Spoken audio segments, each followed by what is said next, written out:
ஒரு சம்பு தண்ணி எடுத்துக்கங்க.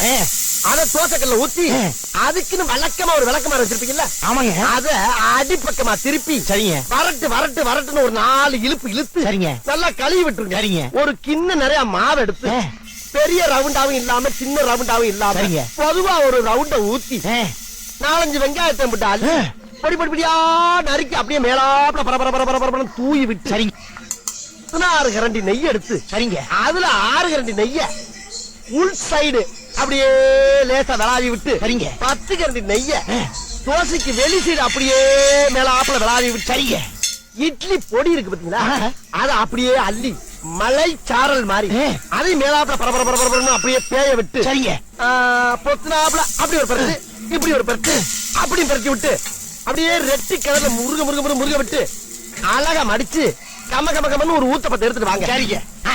அண்ணனுக்கு ஒரு ஊத்தப்ப